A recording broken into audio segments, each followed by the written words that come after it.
for some reason, I always get these challenges that are tough, Yeah. but I always find a way to fight and figure out what I'm gonna do, and I always push through. When you focus on yourself and things are happening, if you're a high achiever, you're just gonna see it as, okay, I'm handling this right now, then you move and you become better and stronger. Whatever I do, like if it's the simplest thing, it's gonna be complicated for me, but at the end, the result is good. Always. Always like some stress, but then, I overcome it. 2 years after that, I look back and like, it was such a little thing, but at the moment, you don't feel it, and you're like...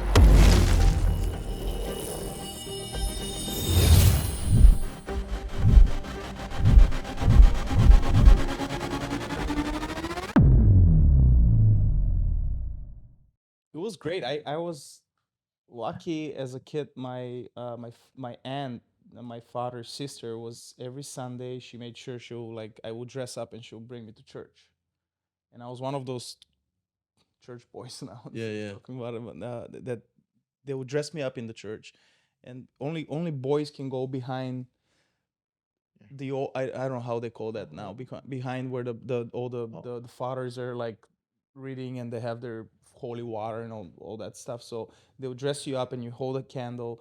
So every Sunday, and I'm talking about for years, I was going with my aunt to church.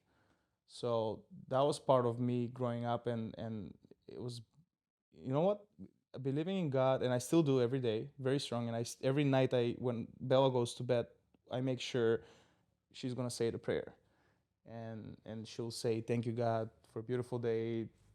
To be thankful, and just to believe.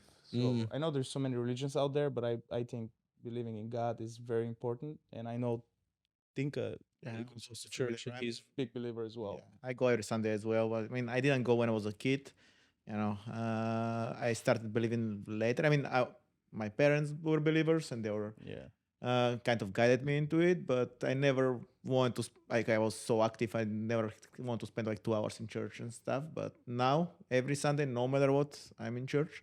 I might not go for the whole service, but I would stay for half an hour. It's like my meditation there, I stay, I do my prayers. I do it differently. I don't do all that like things that they tell you have to do, like prayer before bed, after bed, whatever. I just have my own way, but I believe it, and I go there. I go with my thoughts, pray, and helps me, get ideas, get better, and I believe that we have to, help each other and be good to each other, and that's what I always pray for. Like, please surround me with good people, and give me the guidance to the right choices. Yeah. So somehow I still believe that somehow God put us all here together Everything happens for a today. reason. Everything happens for a reason, and if you don't believe, then what's the point of life? You have to believe. I was having a conversation about that. I think the religion and God aspect, it gives you a feeling of like a lack of importance, which I think it allows you to kind of live a life more meaningful. Like when you feel like this is it, kind of, I don't know, for me at least, it just, when it feel like this is it and there's no God, it kind of just feels empty. But when you feel like you're connected to a higher purpose, I don't know, it just makes life a little more meaningful for myself. I agree, and I invited Father Paul from our church yesterday, so he can come and just bless the name day, bless my son's first birthday, and we had a short conversation, but very powerful with him. I said, I don't own anything, Father Paul. Like nothing, this house and all the material stuff, it's not mine, and even my kids, I get to enjoy them. But and he asked me, he said, who owns it? Who they belong to? And I said, they belong to God. And it's so true. It really, God gives us these blessings that we can enjoy every day, but they come with praying. They come with, if you read the Bible, they say you have to share, and you have to connect people and help people. And one of the reasons, there's so many reasons Tinka is here sitting today. It's one of the biggest reasons. He's a very, very humble guy. He's he always focuses on how other people around him feels, and he wants to make sure that he can connect and just combine two people together that he knows they're gonna grow. And he's really good at it, and I'm learning from him every time, because he always focuses on the other guy or the other person to be happier and growing, and he's never selfish about himself. He will never introduce somebody because he's gonna get something out of it. And to me, and I see that in a lot of high successful people, and that's why I'm excited to welcome Tinka to our episode 6 today. Thank We're you in so Fifth much. Avenue, downtown Naples. Episode 6, billionaire in the making, very successful, ultra connected person that I really love and admire, and I'm very grateful that you're here sitting with us, and I want to really thank you from the bottom of my heart. Thank you so much for inviting me. It's such an honor. I'm not sure if I deserve to be here, but Of course. yeah, as you said, that's what gives me pleasure. I like to, I have a really good sixth sense for people. I see somebody, I know that person is really good in something. I find out what they're good in it. I follow what they do. I don't go right away, but I keep it in the back of my head. So then I see another person that has similar qualities or working on similar project. I'm like, okay, that person that I saw like 3 months ago, I think, they connect really good. Let me make a connection with them. I did that hundreds of times and always works, and I love when I see somebody, people I connect that they go into a business, do something, and they get successful. That's all I want. That gives me pleasure. I don't do it for money. I don't do it for business. Just like to make people happy and connect people, and you know, it's good to like when you have more successful people around you, then you get excited, you get motivated, and you do your stuff. I'm not gonna disclose your age because I don't think you're Okay. aging at all. I don't. Since I met him the first time back in 2008, you still look the same. I don't know how you're doing it, but it's up to you if you want to disclose it or not. But tell me, you currently have 40 employees, 40 yes, and I think the 40 of them have there 11 different 11 different nationalities. nationalities. How were you able to? First of all, it's so hard today's day. It's hard to find the right people, right? And then you managed to have 40 employees, 11 different nationalities.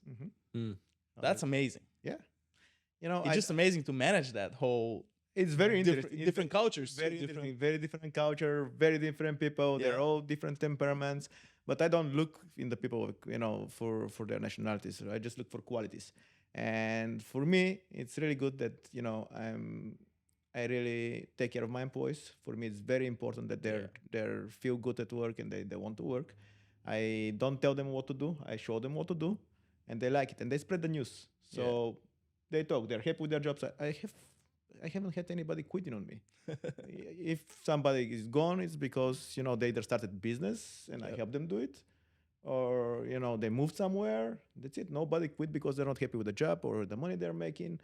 And I always take care of them, and they talk to everybody. And I have people waiting to start with Working me for for me for over 2 years, 3 years. They keep following up, but even we were sitting last week or a couple days ago with people that they used to work for you and that have their own business today. yes, They still stay in relationship with you. they still call me boss. they still call me boss. I'm like, you don't work for me for 4 or 5 years. You're like, oh, boss, you want some wine, you want this and Because this. you keep giving them advice. I keep helping them. You don't get mad. They leave. You're No, happy they're growing. I helped them. I signed. I was co-signer on their first lease for the place. They couldn't get the lease for the dealership they were doing. Yeah. Because they didn't have income, they didn't have business history. So they told me like, we're trying to do this and this. I was like, I'll help you out. I gave them a nice letter. I signed for them. They did, and now they buy all my cars for my business. I need a car, and I always give them the business. If I need a car, I was like, I'd rather give you the business, even if it's a little more expensive. I'll buy it from you. Next time you'll find me something cheaper. I remember in 2008, every night I was going back home. I used to live downtown here. I was renting a condo, and I was going back home after work. Tinka was still working. Yeah. Behind Truax. And I was saying to myself that this guy works. I thought I'm working hard. He works harder. Like I always have this feeling about you that you always somehow find more energy than anybody else. Like you always work harder, but you don't show that. You're never tired. You're never unhappy. You're always smiling, even if if you have some challenges that are huge, and some people haven't even had them in businesses. You deal with it every day. Yeah, I know. How do you manage that? How do I manage? For me, it's like, I look at the big picture. If I have problem today, I don't focus on the problem today. I look at the picture, like what's going to be in 2 years, in 3 years, in 5 years. So like what I have now is going to come and go. 2 years, I'm going to laugh about it. And always happens the same way. You go over that problem and you continue and continue and continue. I look like I have a big goals for the future, and I look at that. And for me, like you said that I work all the time. Yeah, I work all the time, but this is because when I do something, I do it either right or I don't do it at all. So if it has to be done, it has to be done. In my head, it's like you have to do it, no matter how much time it's gonna take, how long it's gonna take. You have to do it right. If I'm not sure I'm gonna do it right, I'm not gonna start it. So that's why I continue, and I wake up in the morning like, okay, I have to do this and this. I don't look at the clock how much time it's gonna take me. I look to make sure that whatever I'm doing it right, 100%. That's what gives me the energy. So Do you, as long as I know the job is not completely done, I don't stop. Do you Mm. think that sets a precedent with your employees and the people around you and these people that you help them start their business? They look at you and they look at it's not necessarily you're telling them you have to work hard, you have to do X, Y, and Z, but they're looking at you and they're watching you move and they go, if I want to be anything close to that, I have to put in more work. I have to work harder. Do you think that sets precedent? Definitely, and also like, for example, when there is a rain or cold weather or something, I'm never at home in front of the TV. What I could, the other night was raining here, windy, almost hurricane.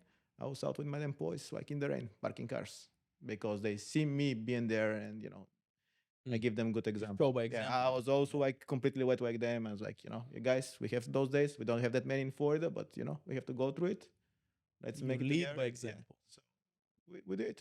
So that Who is responsible for that? How? I mean, tell us. You growing up, how do you think you get that mindset and habit for working, for showing, for building? I grew up very poor, and my father was like he passed away when I was young, but he was very hardworking. How old were you when your dad passed away? I was 18. So, he was working very hard, and, I saw his example. He was always at work, no matter weekends, weekdays. My mom also was working two jobs, which is not normal for Bulgaria. Yep. So, and I started working when I was 16. So I've been always working. I don't know what's not to work.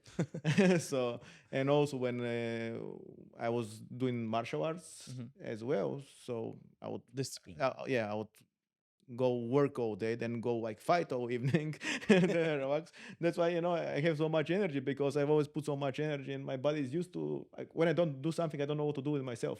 I'm just sitting. I'm like, You still work out every day, right? I still work out. Yeah, I Yep. still work out. I always take stairs when I go somewhere. I walk a lot. I go pick up and down like 10 times a day. Like Easy. easy. Yeah. I just come, go on the guy, check the guys, talk to everybody. I like it. I like to be moving. That's why, like in 2007, I tried to drive a truck for a little bit, and I couldn't, because I couldn't stay like driving In for one such a long cabin, time. Yeah. yeah. I would park at the end of the truck stop, run to the truck stop, get whatever it is, run back to the truck, do some push-ups, and start driving again. But still didn't do it for me. I was like, no, I'm going back to Naples. I'm gonna, do the valet. Why again. Naples? How did you discover Naples? Uh, I was in Chicago, and It was cold. it was cold. I didn't like truck driving, and somebody told me like, oh, there is a beautiful city in Florida, Naples. It's always sunny there. There is a winter season. It's a lot of jobs there. I was like, can I work two jobs? And they were like, oh, you can do two jobs. Like, okay, if I can work a lot, I'm going there. So I went to the gas station with my friends. We bought a map. Back in the day, we didn't have money for navigation. They were like fairly new in the market. So we bought a map. We found Naples, and we drove here. Four people in one car, and we found place. Like we went there, we didn't even know how it works, so they showed us model apartments. So we thought it's all furnished. Central Naples, right? Yeah, like by airport, and oh, I can't remember what was the name. River Ridge. I think. River Ridge, yeah. So they showed us model apartment. We thought it's all furnished. So we signed the lease. We're going there all empty. I was like, what's going on? Where's nothing? Where's the furniture? So we didn't have money. You guys have money for no, No, we didn't have money. No, we bought air beds, and we slept on the air beds for almost a year. And we came in September, and back then Naples was much smaller, and there was not that many jobs. September, there was nothing going on. So I was looking for a job like September, October, November, like over 100 applications everywhere, ready to work anything. Nobody would hire me.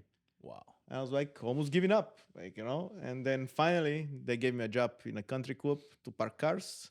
That's how I started doing valet. But it was like people were so old So there. it's meant to be. Yeah, people were so old there. and they were giving me like change, like pen, candies as a tip. So you're not making, you're making no money. Like $50 a night.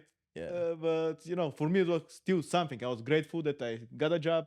I guess, and I kept working. Yep. And then my ex-boss, then he saw me like, working, not complain about anything, and that I'm very quick because I was still like in great shape and was the fastest ever in the company. So he gave me job at the nightclub, like Sway used to be here. So Yeah. I went there. They gave me a couple shifts there, and like in 2 months I became the lead valet there, and I was running the whole operation.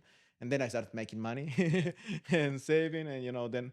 But then I saw so many things that I didn't like the way the company was run. I was like, I can do this better, this better, this better. Kept my ideas, and when the time came, I just opened my own company. And When was that? Do you remember? Like, when I opened the company, yeah, January 1st, 2011. January 1st, 2011. Yeah. What a great way to start a year. I'm gonna Oh. open a company in January 1st. Everybody can go over. Yeah. I'm gonna just open a company. That's a great day. No, actually, I started working on the company, the project before New Year's, but Official. The effective date was so I didn't have to do taxes for 2 years. I can always I think can plan on it. Like if I started in November, now I have to file 2 years. No, But valet is not your only business, and that's why I admire about you all the time. You constantly focusing on opportunities Yeah. around you. So you're also very well connected in Italy for high quality wine. Mhm. So you do that as well. You do transportation, right? High end transportation. You trade on the stock market, I do a lot of stuff. But the Val is my baby. my baby, my most important, my most pleasurable business, Okay. because I don't want to be one of those people, but I think I'm definitely the best in Naples. That's okay. That's what. Yeah. And you are. probably in the top 1% of the world, because I always watch operations. I always compare my operations to everybody else. I went to Monte Carlo. I went to uh, all around Italy. I went everywhere. They say they have good valet. France. Miami, France, everywhere. Where they say I watched, and I wasn't impressed. Like what we do here, for example, in Monte Carlo, where they say they Love have that. the best valets. What we do here, they park 100 cars with 10, 12 people, and we do it with 3. And our timing is quicker than theirs. And the cars are more expensive. And we park better cars. and we do it under 2 minutes, and they take like 10 How many minutes. cars you guys park in the big event you just did last month? Which in, big in event? the park? The park, we did 200 cars, almost 200 cars in less than half an hour. Wow. So they all came in the same time, and it was big city of Naples gala. So all the city manager, mayor, everybody was there. So we want to show them that we're the best, and we show it. Of course. Yeah, we did. When you were deciding, but like valet, obviously it was just like it called to you. It was a job that was going to pay you. When you were thinking about, okay, I'm going to start a company in this, did you think about the networking part of it? Did you realize that it was just going to be this? Because I've heard stories of different real estate agents locally that they started valeting and then got their first client through a valet, because you're just constantly meeting new people and you're shaking hands. Did you ever think about that? No, I didn't think of it, but it came. So I know a lot of people now because of this. But when I did, I didn't like what the other valets were doing in town, and I was like, oh my god, that could be so much better. That could be so much better. Why they're not doing it? And like I was getting upset because they were not doing a good job. And that's when I decided to open the company with my business partner. We spoke with him, and we went to the beat, and we were like, back then we were like in our early 20s, and we went there and we're like, okay, we can do really good value on Fifth Avenue. We have a project, we have a plan, we had everything drawn and stuff. And they were laughing at us, like, some young kids, foreigners, thick accent, like, you want to take the whole Fifth Avenue and do value? I was like, yeah, it's not working. We can do it better. And then they were saying, like, okay, what you going to do? Like, we have problems here with this and there and there and there. And I showed them everything. I was like, their parking was there that stay empty. There is option you can put the station there instead of there, so you don't block the traffic, everything. And they're like, oh my god, that all makes sense. And then we had one guy, I don't probably know him, Mr. Wu. He's gonna be our next guest. Okay, I had coffee with him. So he was like, we need people like them. Like, we need young blood, we need people with ideas, we need people that to be on top of things, because this is very vibrant area here and very busy. So we need somebody to want to do it, like not just to make the money out of it. And he's like, let's give them a trial. So they gave us 3-week trial, Thursday, Friday, and Saturday, for one season to see how it's gonna go. And we tripled the cars from the previous year from the other company, which means that the business was used, and we work only 3 days a week. The other company was working 7 days a week. So Huge difference. yes, so and then they gave us the full contract, and then after that, like we probably grew the business like 10 times. But I think Jamie, what he was trying to ask is, did you met like when you were working as a valet before you opened the business? Was that part of your network? You met people when you were parking their car, and then you started a relationship with them, or no? Because I don't think that's how you met No. people. That's a cheesy way, by the way. Like I've seen it many times. Like you go in a restaurant, you go somewhere, and then like, hey, by the way, I'm a real estate agent too, No. or I do this as well. It's People like people don't look like they don't gonna be okay. You're great valet. I'll do like business with you. No, but right now, like after so many years, and people recognize me, they see that I'm working all the time and I'm always here and always take care of business. yeah. They're like, okay, we see how you run your business. We see the way you run it. I can do something with you because you have like business knowledge, and I can see that you're involved the whole time. Is this your biggest year ever? So far in the valet business owner? The biggest is like employees and Well, cars and numbers and everything. but the numbers we'll see. The year before last year was really busy, Okay. so we'll see. But I think it's gonna be the Yeah. because Big. we got a lot of new accounts, a lot of new parking lots, and keep growing. I have a lot of more coming and pending. I don't want to Yeah. disclose it before we sign the contracts, but I have few more interesting big things coming. How does the valet business work? So I only understand it in the sense of I used to work valet when I was in college. I'd show up, I'd get paid hourly to park the cars, and then obviously if we got tips, we'd split it amongst us. Mhm. How do you guys as a business make money? Obviously, because I didn't understand. I just knew that I was going to park the cars. There are different ways. I mean, for example, Fifth Avenue here, we don't charge the businesses; we charge the customer. It's $10 for per car for the whole night, which is like very reasonable. And so we pay the valets like the minimum wage plus the tips, whatever we make on the top after the insurance and all the expenses. That's what we make. Mm. For example, we do NCH hospitals. So there we don't charge the customers, we charge the hospital. So hospital pays us like a set fee per month, and then whatever is left after salaries, there we pay a little more because the tips are less.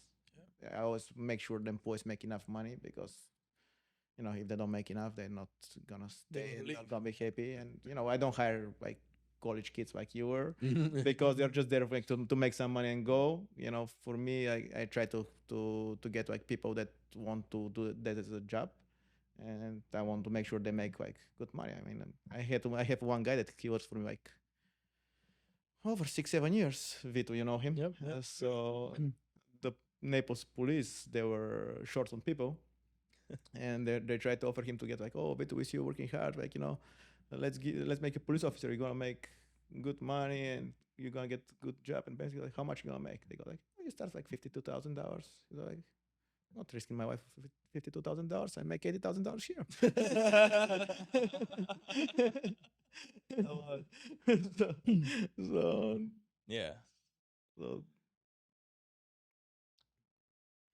That's amazing. That's actually, I mean, that's why you have employees like you said 6 years, and I know a lot of them been around you for a long time. yeah. You make sure they make money, and then whatever's left, you take, and then you invest back. You always invest back Always. more in the business. So I always try to be the first. I always try to be the best. I always try to do it right. And even yesterday, for the first time, we did the first LED valet podium, like Nice. never seen anywhere. So I tried to buy because I was like, it's gonna be a good idea in the dark if the podium is glowing, so you can see the price from far away, bring more customers. I look everywhere. I couldn't buy it, so I made it custom. So now we have the last night we tried it for the first time, the first one, and then I'm gonna do all of them now. What do you attribute most to your success in business? What attributes do you think that you have held? Because you've talked about a couple of things: your work ethic, you've talked about the fact that you want to be the best at something. You're not coming in to just do it just to, again, make the money. You're there to be the best at it. What other attributes do you think in your early 20s, making the big risk that taking the big risk that you did, attribute it to your success now? I always look to create a win-win situation where everybody involved in the operation is happy. Me as a business owner, my employees working for me, I always look like if I'm taking account, I was like how much I'm gonna make, how much the employees are gonna get, what the customer is gonna take out of it. So I'm always trying to do the numbers and the operation where everybody would be feels happy. like a winner. Yeah, everybody's a winner. Everybody gets what they want. It's fair love price that. for everybody. Every makes money. If the numbers don't add up or I'm not sure I can make it, I don't take it. Many times I tell them like I don't see anybody want to work in this operation, and I can't keep a good employee here for that prices you're willing to pay. Sorry, I can't take the operation. I'm not gonna do it halfway. So you're not afraid to say no to some situations and opportunities if you don't think this is going I to be say the no right one. every day. Yeah, I get that's calls. A lot of people want Not a lot to of do people it. can say no, and that's important to Also, I don't take like one man job operations valet and stuff, because if you have to have just one guy and he gets sick or late, he's late. You have nothing. You can't Yeah. do anything. If the 2 or 3 guys, at least one will be there on time. yeah. And I never want them to be. So I don't take that kind of chances and risks. I don't do that. We either do it right or don't do it at all. That's it. And I say no all the time. A lot of people call me for all kinds of events, all kinds of operations. I don't take all of it. I just take what I think I can do it good. Do you think that when you look at the market as a whole in terms of Naples and as it's grown, was that something that you consciously thought about as Naples grew? You're like, we can expand because you started on Fifth Ave, which is that's a big first account for a lot of people. What was the next steps after that that you were like, okay, I'm gonna start taking? What was the next? We're For- gonna expand here. First, I kept growing Fifth Avenue, because when we started Fifth Avenue, we did only 3 locations. So now we have 7. So we have on every corner, and we started with 200 spaces. Now we have over 700 spaces on Fifth Avenue. So every year I grew Fifth Avenue business by about 20%. Yeah. So I focus on that. As I said, let me make this one perfect, keep growing. And the Fifth Avenue kept growing. Like more restaurants kept opening, and I'm always one step ahead. For example, when they were opening the French restaurant, I had the valet station next to it open the year before. I knew they were building it. I got it and built it. Now the Lacuonio they opened. I got the what in the back. So Ready for them. Yeah, ready before they even open. So Del Mar opened. I opened the location next to it on East Lake. So So information's everywhere. How do you find the right information? I mean, You're I surrounded with the right people. probably, yeah. And also, I'm very interested in new things and stuff. And I will ask. I always talk to people. I always listen. Yep. So maybe somebody's gonna say something. They're gonna think that I didn't hear it, but Yep. I hear it. It's in my head. I already know it. Yep. So then it keeps it in the back of my head, so I know what's going on, what's coming, and I always follow. And that's how it is. And yeah, and I never thought of the grow. I was like, you do your best, whatever happens. So and I keep going. I'm trying now to. The biggest goal is I want to fix all those hotels. The hotels have horrible valet around, and Nice. I can make very nice operation, a lot of them. But the problem is that they're big chains and they have like 2,000-3,000 hotels around the country, and they use one big national company, and they still cannot break to get a local company. But slowly, I'm getting to them, and I think soon we'll be able to. I think the service is going to be better if they hire a local company. You Yeah. know this. You know everything better about the town than way better. these big companies. Way better. And it will be cheaper also, because they don't have to pay and send managers from all around the country. Service is the number one thing. Even if the price is the same, you provide better service for the same price. It's a no-brainer. So service will be, yeah, I know, but for them it's a brainer. Like for example, Marriott in Marco Island, they A lot of decision makers, right? It's hard in those big chains and corporations to get to the right guy to give you the right opportunity. so Marriott in Marco Island. That's a busy valet there. though. Yes, they got Forbes inspector, and they got 0 out of 100 points. Zero. He tried to valet 3 times. Nobody paid attention to him. 0. Well, have you seen? I was there a couple weeks ago. Did you see how the valet is moving there? I, They're not. I don't even want to look at them.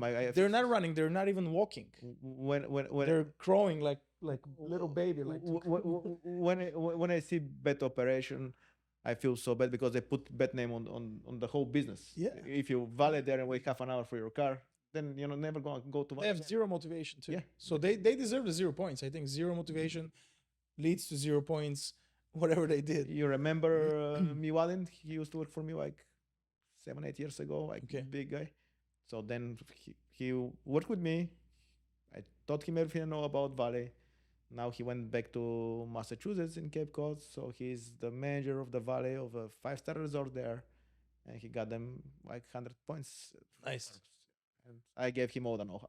You should be proud of it. That- I am. What I was gonna, the know-how. You see, it sounds like you know the entire, like it's like the back of your hand. How do you instill that information, and how do you get your employees bought into that? I showed them. I train all my employees, no matter how busy I'm. e- Every new employee, I train them personally.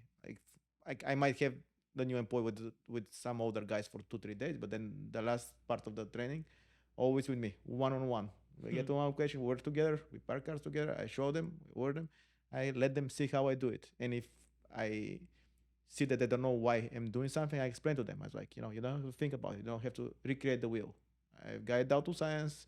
This is why we do it. This is, and they try it and they see it's working, because some things for them don't make sense, but when they do it, they see why I'm doing it and why it makes sense, and they like it. And I'm happy when I see like somebody that like clicks right away and becomes like really good.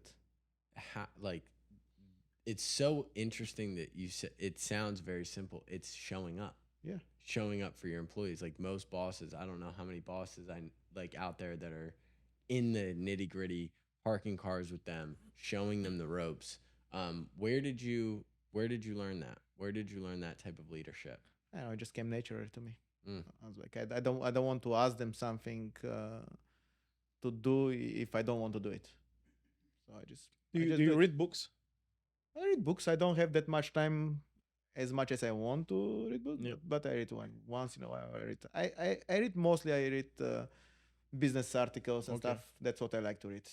Yeah. That's what motivates me. I follow like business leaders. That's good. That's good. Well, the time, but eventually you're gonna grow more. You think you're always gonna be doing that, like showing example and just doing the final training day with your employees? What happens when you're on vacation? What happens when you're gonna overgrow one day? That can you find a replacement for you, so you can get more time for yourself? I mean, how do you find time for yourself with what you're building with your business? At this point, I don't take that many vacations. I don't take vacation pretty much October to April. I'm always here. If I take vacation, I don't feel that good that I'm on Yeah. vacation. I'm Same. just, my head is always like in the business. What's going on there? Like, Same. I mean, for me, for now, it's not a problem because I'm single, no kids. So All right, ladies out there, single. so I have the time and I love working, so for me it's not a problem. One day when I decide to have a family and kids, Yeah. then I'll have to take the time off. And then I hope that time's gonna in your head. I'm not trying to force you or anything, but I hope that time's gonna come quicker. Than I want to see you as a dad. I want to see you married, and not. I don't. You have a great lifestyle, but I just want to see that version of you as a friend. I've mentioned this to you many times. yeah, it will be interesting. But for now, I'm focused on business. Business is going well, so I'll just grow it. My big idea was like few years ago. My big idea was like to push really hard, and then retire I don't think you ever retire early. But I don't think I don't know what I I'm don't gonna think do you if I ever retire. So. No. And also, COVID hit the business pretty bad, and then the hurricane last year. Yeah. Always challenges that slow it down, and There's always something. so something. Remember we had this conversation, I don't know if it was a month ago, when you and me were on the phone. I was in Chicago, and you said to me, for some reason I always get these challenges that are tough. Yeah. And they always happen to me. But I always find a way to fight and figure out what I'm gonna do. Yeah. And I always push through. Yeah. That motivate me that that conversation motivated me so much, and I said, man, he's right. Like, we always you never really pay attention to the things that are happening, because you don't you if when you focus on yourself and things are happening, the way, if you're a high achiever, you're just gonna see it as, okay, this, I'm handling this right now. The big picture, as you said in the beginning, and then you move and you become better and stronger. You remember the conversation was like, okay, I'm gonna go through these challenges now, and then I will become more experienced, better person, better businessman, better human. So I think we mentioned God too. That you're like, well, I think God sends this to me because I can handle it. Yep. It's amazing. Exactly. Every time, like wherever I do, like if it's the simplest thing, it's gonna be complicated for me, but at the end, the result is good. Yeah. Always. Always. No matter what. Like every time, like when I see something, everything going really well, I was like, okay, something's gonna happen now. And this is not gonna be like so smooth. And always something comes out. You can recognize the pattern, right? Yeah. Of things Always. happen. Yeah. And always Comes with experience. yeah, and always like some stress, but then I overcome it, and then like as I said, like 2 years after that, I will look back and like wow, joke. why I was stressing out about this, like it was such a little thing, but at the moment you don't feel it. And you're like, I've never seen you stress. I don't know what. I don't I think. don't show it, but Yeah. I I think you try handle not to do stress it. very Yeah, well. yeah. You handle stress. I'm very trying. So that's super interesting because I'm 24 years old and I think it's so Still? easy. Still, I think it's so easy to get lost in what's happening right now.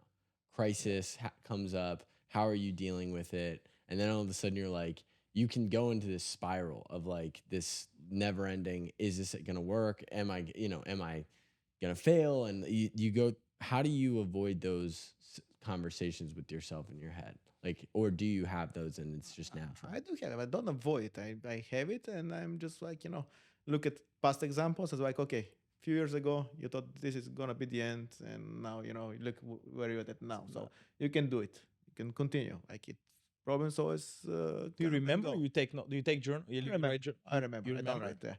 For example, when COVID happened, all of a sudden we were breaking records here, parking cars, breaking all the records. Business was great, and all of a sudden they came and closed us like all one day.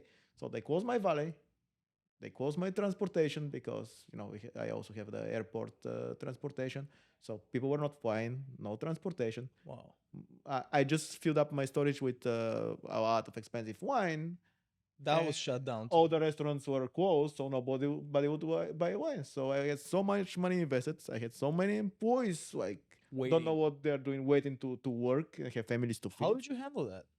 It was like I was like, oh my god, this time, like this challenge, I'm gonna Yeah. overcome it. But we were able to get the government set up. We were able to get the paycheck protection program. The guys got paid, not working. Then get some unemployment, so they were okay with it. For me, I personally had like some savings, so I wasn't worried about myself. But I was worried about the business, what's gonna happen. And I kept. That's when I started doing the stock market. I was like, okay, now if I cannot do anything, I started reading books about the stock market. I learned how it works, where it works. Started investing money here and there. Like I read so much about it. I mean, still have to learn about it, but I made some good money back then on the stock market. So I was like, okay, nothing else is working. It's just the stock market, so I have to do it here. So all day, all morning, all day, all night, reading books, then watching the stock market, buying, selling, buying, selling. That's what I did. And then once the business started, I was the first one to open. Like there was still like few restaurants closed, nobody open. We were already parking cars. And Okay. we had so many customers that want to support us. That like, guys, we love you. Like we felt so bad about you. So here we park with you. Even if the whole street is empty, they would come and give like $100 tip to the Nice. guys. Just support them. Also with the transportation, they were like giving us so much money, like such a huge tip, like double, triple. Naples, such a generous Yeah, city too. people just were like, Yeah. we were glad you made it through this. We are so happy that we still have you, and we want to support you, and that's how it worked. And then after that, we have the busiest year ever. You remember? So we kind of made up a little bit. And then the hurricane again closed the restaurants, again ruined the season. But now after the hurricane again, we have a big year coming. So After every downhill, there's uphill. and also like after the hurricane, 3 days after the hurricane, we were open again here. So when you go through that now, you go through these like huge, crises in the business and you roll through it. How do you plan your business now Do you plan with that in mind? You're like, if the next COVID happens, this is like, do you have that plan in your head, or you just No, COVID taught me like before I had the plans, I was always making like huge plans. But after those lessons, we got that everything can like the whole world can stop in 1 year for like without Yeah. notice. Now I don't plan that like I have like plan for after 10 years, but not for after 2 years or 3 years. So now I take the most I can take at the moment. So I'm like pushing like take the opportunity now, see what you can take the most. Next. Whenever we, Buffett was saying like if there is a rain of gold, You take it, collect. You take it, collect. take it with a bucket, not with a spoon. Yeah. So when there is rain of gold, you take it. When Yeah. there is no, you wait until the next opportunity comes. So I always say like, I want to be secured, to have enough investments, enough savings to know that if something happens, I can be okay for a certain amount of time until the next opportunity comes. And that's how I think now. Hmm. That's a great mindset too. That gives you that micro focus. You do the best you can today, and then if something happens, you're like you gotta be a chameleon. If you, I think in any business, every business owners we interviewed and I've talked to, and I believe you talked to, everybody's a chameleon. You have to adjust with the wave, and Yeah. the wave always changes. The business is never the same. That's what helps me the most. Like here, I connect and I talk to so many successful people, Yeah, and that they share. they share. I listen, always listen. Yeah. That, and also you see that they're like smart people, but they're not like something like crazy. Like back in the day, I was thinking like if that guy is like so successful, He's probably like out of this something, world. Yeah, they're No, normal they're people. normal people, yeah. Normal people. Just Yeah. the right mindset, the right work Habits, habits, and attitude. Yeah. attitude, and and you see that like if he can do it, I can do it too, and that gives me a lot of motivation. Yeah. A lot of Same. motivation. Same. So it helps a lot. it's a pedestal thing. I've fallen into that trap before, where you look at somebody and you're like, just because they have all these like accolades, they have all this money, they can't be anywhere close to the type of person that I am. And then you meet them, you That's talk right, to yeah. them, and you just find out They're as normal as you are. Yeah. exactly, and it unlocks a lot of self-limiting beliefs that you held previously. What was the number one self-limiting belief that you had to let go of from when you moved to Chicago and you came down to Naples in order to open yourself up to the success that you have today? Number one, I'm not sure. Just I never thought of it.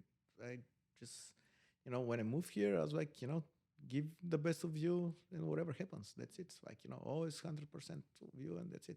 Whatever you do, I Or would believe in yourself, I Yeah, think, right? You always believe in I always yourself. believe. I always believe, and I know I can. I Yeah. know. Like So that's it.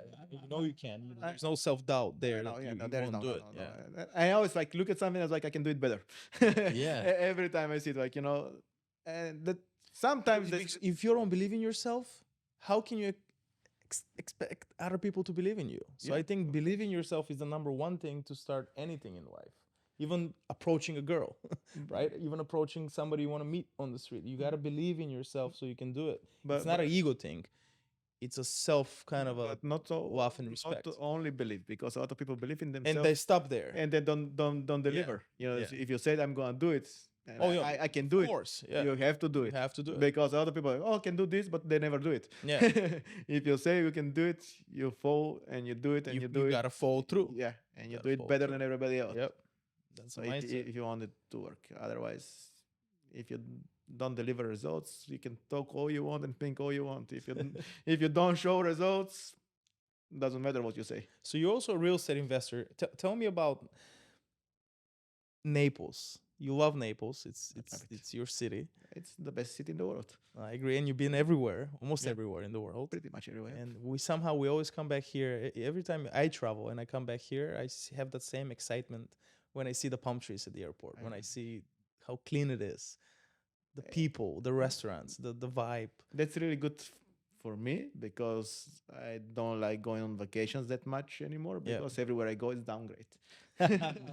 Everywhere I go, I was like, okay, that's better in Naples. That's better in Naples. That's better in Naples. Okay. Sometimes I see something I like. Okay, we should incorporate this in Naples.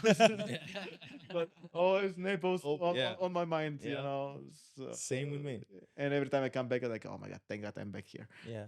So even if I go to Bulgaria, where I'm from, I like, I'm not different. happy there. Like, Yeah, I come back here, I feel home here. Yeah. It's This is home. Last thing a question that I wanted to ask: burnout. You hear a lot of younger kids and you hear a lot of different people, and it's funny. I never hear it from guys like you. Like they don't talk about it, but people talk about burnout so much. For somebody that works so unbelievably hard, how do you avoid burnout, or do you just not think it exists? I know it exists because I see it in my employees sometimes, Mm. but I don't get burned out. Like for me, I don't know. Maybe I'm weird or something, but I don't think you're weird. I think that's an awesome question, by the way. You know what I think it is, Tinka? I think you don't even pay attention that that feeling or how you call it, exists. If you don't recognize it, you don't even worry about it. You just think it's a normal kind of a thing and you push through it. I think the more sometimes it's very important the books you're reading and the people not sometimes always the people you're surrounded with, because you can learn something that then you have to pay more attention to yourself and unlearn it. Because if you know something that really doesn't help you, you gotta unlearn that. Like burnout, like what is that? Like recovery, like you work. He just mentioned he works out every day. Do you recover from pain in your muscles? No, I mean you still do it. but I do different workouts. I try not to do the same thing every day. If you don't do chest. if you do chest every day, you're gonna burn your chest. But Yeah. one day I do chest, next day I do legs, next day I do cardio, then I go swim, then I go run. Yeah, It's diversified. different. So same with the work. If I'm gonna be pushing on paperwork today, tomorrow I'm gonna go park some cars. Tomorrow I'm gonna drive something. Then I'm gonna go sell some wine. So So I think that's I rotate. So my mind doesn't do the same thing. That's when you Yeah. burn out. When you do the same thing every day. Single day you start hating it. Yeah, so that's it. So I see it in my employees and I try to avoid it for them because they don't think it, they don't feel that they're doing it, but I see it in them. And when I see somebody getting a little bit Well, you change the location. you change location, give them a few days off, or do something, or take them somewhere with me, like go out or wherever. Sometimes when I go to Miami or Tampa, I take some of my employees who are friends, like, yeah, let's go party. Yeah. let's go to a concert and stuff. So Yeah. so they're happy about it, and we have a good time, and then they come back and they're recovered. And But I think that's interesting what you just said there. I don't know that discipline really exists if you think about it through that lens, because it's not a matter of doing something that you don't want to do consistently. It's just about making the hard work feel easy. So you're talking about if you're paper pushing all day one day, the next day, what are you going to do? You're going to do something so different that is so new and so like it excites you. And as you just do that every single day, you find out you're working 7 days a week and you don't even feel like it. yeah, and I like it. I And like that, when I go. I think your happiness comes from that too. You can reflect it. You walk around. People don't even have to talk to you. They see you happy. I see you in the street from my office. You're like, I can tell you're laughing and you're always excited and happy. So I think that's a huge part of the. I enjoy being here. Like, it's like, I go all the time, hang out, talk to everybody, and everywhere I go in the restaurants, everybody knows me. I always get the best service ever. And I like it. We're blessed. We're surrounded with the people we're surrounded with. Yeah. Well, Yeah, we were lucky. we have very good group of friends and also good business people. Yeah. And, everything is easy. And we have a really good networking. So for me, it's super easy to work and do stuff because, I need science. I have my Bulgarian guy. Yeah. Who always like, I call him, next day everything is installed. I need to put offer a house, Blaze. By the time I hang up, the offer is there. I need a place to invest. He invites me to have a coffee. Then he sells me something. you gotta share. So this is season 1, episode 6. We're wrapping it up for season 1. We're a special guest, and this is a special episode. You gotta share how the last time we had coffee, how we end up buying something in 3 hours, and I think that's a great story. So we can close out season 1. Yeah, that's why I don't drink coffee with you anymore. It's too expensive for me. That was the most expensive coffee we've ever had, right? Yeah. So I was looking for a house. I wanted to buy a house, and we looked at a few places. nothing was what I want, or some things I liked, but he was Yeah. like, "Oh, I think you can do better." That's why I like him so much, because he wouldn't sell me something that he doesn't think is a good deal, or something that is gonna benefit me. Just because a lot of realtors are just gonna take the commission no matter what they see. You like something, okay, get. He was like, "Oh no, this one I don't like the tiles harder here. This one I don't like this and this." So we couldn't like anything. And then one day, I was like, okay, if I don't find anything, That's not, fine. not in a rush, like whenever we find. So one day he was like, oh, let's have a coffee together. I was like, all right, let's have a coffee. So we're going having a coffee. He's like, oh, I have that new listing, still not on the market.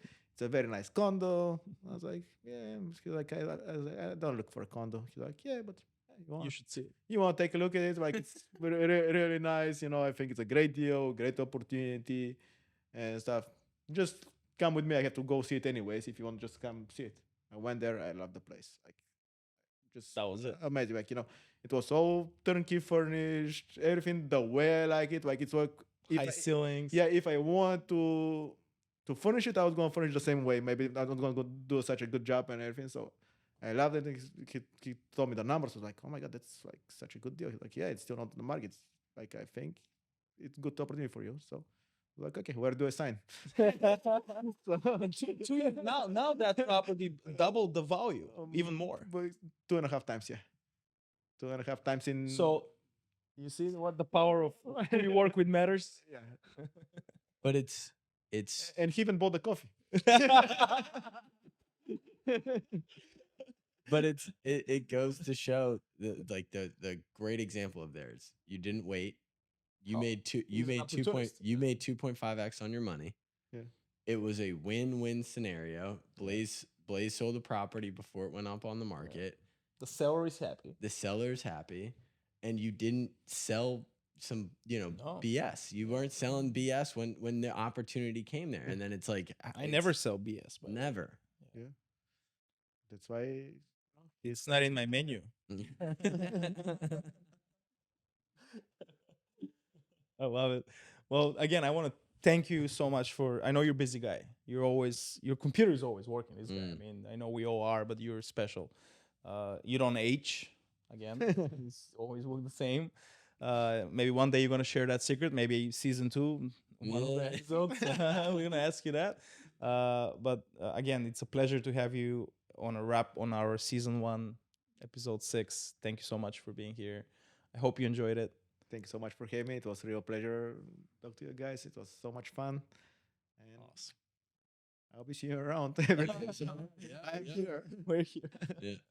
Thank you guys. Yeah.